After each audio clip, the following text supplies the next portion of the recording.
este video. El colisionador de hadrones y la quinta dimensión. ¿Qué sabemos de la antimateria en pleno año 2021? Bastantes personas creen que la antimateria es una invención de alguna novela de ficción. Incluso la protagonista de algún cómic donde alguien adquiere superpoderes gracias a ella. Pero realmente es algo que la ciencia, la física concretamente, predijo en su momento y que posteriormente se observó en la naturaleza confirmando esas teorías. Veamos qué conocemos sobre ella. Primero fueron las partículas elementales que la forman, luego átomos completos. Y con el desarrollo de los grandes aceleradores de partículas se ha podido generar antimateria, por ahora de elementos muy ligeros como el hidrógeno. Aunque existen dudas acerca de si hay antimateria en zonas muy alejadas del universo, parece claro que sí existe mucha menos antimateria que materia. Es uno de los misterios del universo y de su creación. Porque en algún momento, la balanza favoreció a la materia y quedó muy poca antimateria. ¿Cuándo se descubrió la antimateria? Es un concepto bastante moderno, que ni siquiera tiene 100 años. Antes de 1928 nadie siquiera había pensado en ello, ni existía la palabra. Fue el físico Paul Dirac quien publicó en 1928 una ecuación de física cuántica que explicaba los fenómenos de mecánica cuántica y relatividad especial. Esa ecuación matemática explicaba secretos de las partículas subatómicas, más pequeñas que un átomo, y dejaba abierta la puerta, con otros resultados matemáticamente válidos, a la existencia de otras partículas de energía negativa hasta ese momento desconocidas y aparentemente imposibles. Esas nuevas partículas teóricas serían equivalentes a las conocidas, protones, neutrones y electrones, pero con carga inversa. Son los antiprotones, antineutrones y positrones. Empezó una carrera por comprobar si la teoría de Dirac era cierta y ya en 1932 se detectó la existencia de un positrón, un electrón de antimateria, en un laboratorio. Dirac obtuvo el premio Nobel en 1933 y seguir avanzando en este tema fue uno de los argumentos para construir laboratorios con enormes aceleradores de partículas. Haciéndolas chocar se observan fenómenos cuánticos. En 1955 se detectó el primero antiprotón y ya en 1956 un antineutrón. Con los tres elementos básicos de la materia, quedaba claro que podía existir antimateria más allá de las partículas elementales. Se puede fabricar antimateria, pero hacen falta enormes cantidades de energía para ello. Hace falta un acelerador de partículas, de coste inmenso, como el grande del CERN en Suiza donde a base de mucha energía eléctrica, se provocan choques entre partículas a velocidades cercanas a la de la luz. En esas condiciones ocurren fenómenos que pueden generar antimateria. Para aislarla y almacenarla, también hace falta mucha energía, y en esos laboratorios no se dedican solamente a este objetivo sino que se prueban otras teorías, se buscan respuestas a otras preguntas. De media, se han llegado a obtener entre 1 y 10 nanogramos al año según el calendario de pruebas de esos laboratorios. ¿Nos sirve para algo la antimateria en 2021? ¿Sí? Además de corroborar una importante teoría física, y mientras llegan las naves espaciales como las de Star Trek, su mayor aplicación actual está en la medicina. Quizás hayan oído hablar de la tomografía por emisión de positrones. Pues sí, son esos positrones, los electrones de antimateria con carga positiva. Aplicando un fármaco con cierta radiación, el aparato del PET detecta rayos gamma generados por reacciones entre positrones y electrones, y permite distinguir claramente zonas enfermas, tumores. Incluso parece que los antiprotones serían mucho más eficaces para destruir células cancerígenas, permitiendo radioterapias menos agresivas. Cuando se hace espectrografía se detectan las frecuencias de la luz que emite, de forma muy distintiva, cada elemento.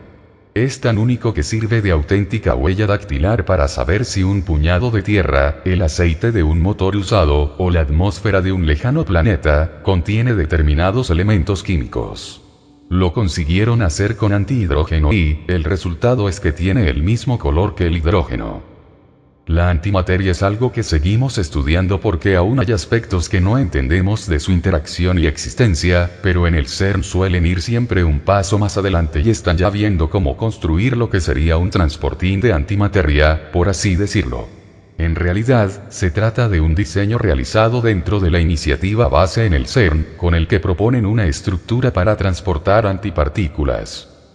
Aún está en desarrollo, pero el equipo espera que sea de utilidad para poder transportar la antimateria desde el CERN a otras instalaciones para poder estudiarla de la manera más conveniente y precisa. Todo un reto teniendo en cuenta que por su naturaleza, como ya dijimos al hablar de que el universo no debería existir, se recurre a campos eléctricos para retenerlo en unos dispositivos llamadas trampas de Penning, las cuales son estáticas y limitan su estudio a las instalaciones del CERN. Explican desde el conocido centro de investigación que en su persecución por investigar la antimateria está el lograr incrementar la precisión y sensibilidad de sus experimentos.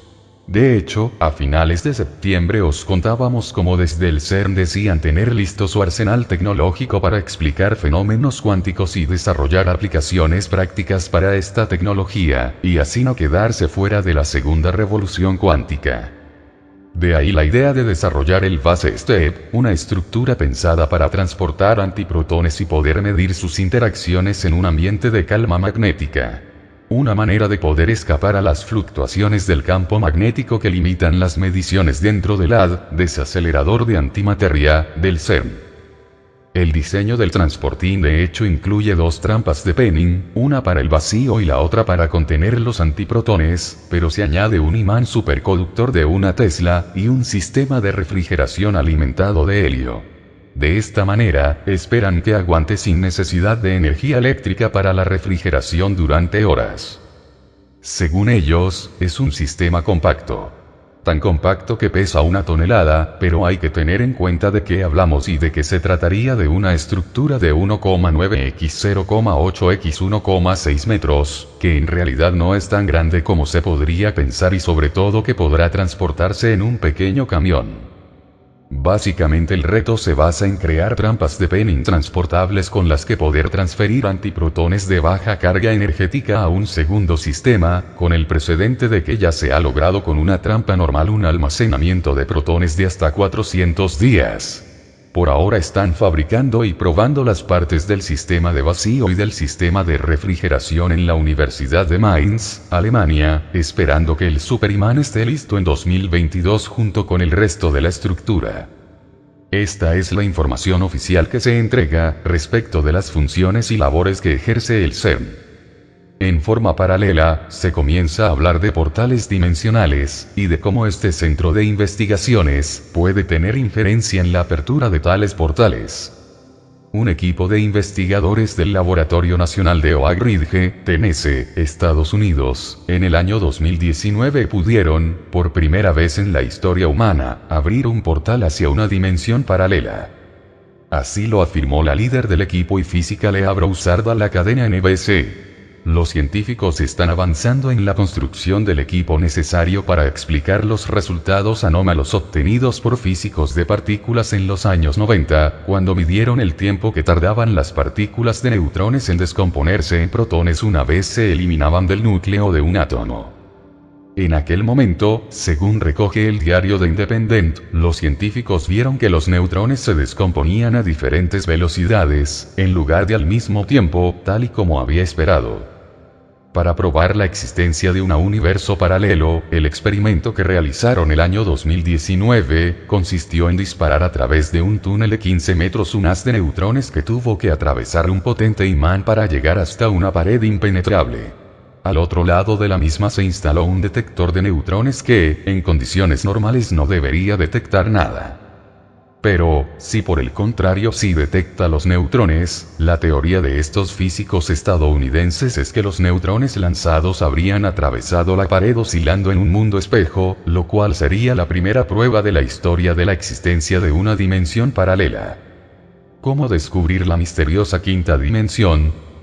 Primero, necesitas un objeto enorme para encontrar las partículas fundamentales más pequeñas en el universo. El que tienen en el CERN se llama Gran Colisionador de Hadrones, un acelerador protón de 27 kilómetros de circunferencia. Con él se disparan rayos de partículas a casi la velocidad de la luz para que cuando dos protones colisionen creen todo tipo de otras partículas. Si las teorías actuales son correctas, hay una diminuta probabilidad de que una de las partículas subatómicas en esa colisión sea algo llamado gravitón. La física cuántica nos dice que cada fuerza tiene una partícula relacionada que la lleva. Por ejemplo, la luz es transportada por fotones. Así que la gravedad debería teóricamente ser transportada por gravitones, solo que nunca los hemos observado. Pero podrían ser la clave para desbloquear dimensiones ocultas. Una dimensión es sencillamente una dirección en el espacio. En este momento conocemos tres, que podríamos llamar arriba abajo, izquierda derecha y adelante atrás. La quinta dimensión, diminuta e imperceptible para el ojo humano, estaría situada a medio camino entre el universo visible y la materia oscura. Sería atravesada por una partícula hipotética que señala el camino para llegar a la materia oscura. Científicos de la Universidad de Granada, UGR, y de la Universidad Johannes Gutenberg de Mainz, Alemania, han encontrado, en los laberintos de unas ecuaciones formuladas por Einstein en 1915, una partícula hipotética que puede actuar como portal a una quinta dimensión. Si existe esa quinta dimensión, todavía una abstracción, tendría que ser increíblemente diminuta e imperceptible para el ojo humano, y podría resolver algunas de las profundas cuestiones abiertas de la física de partículas, según los investigadores.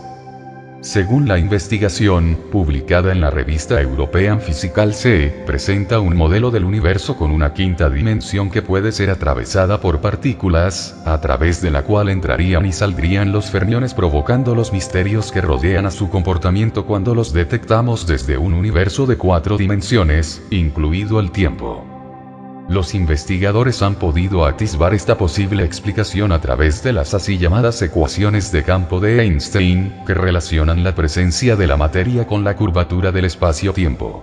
A estas ecuaciones añadieron otra teoría posterior, conocida como de Kaluza-Klein, que considera un espacio-tiempo de 5 dimensiones. Partiendo de estos modelos previos, los investigadores elaboraron ecuaciones de campo de 5 dimensiones para ver si en ese contexto teórico podría aclararse algo sobre la materia oscura y el misterio de los fermiones. Hasta una nueva versión, se despide Fénix Azul. Comparte el mensaje.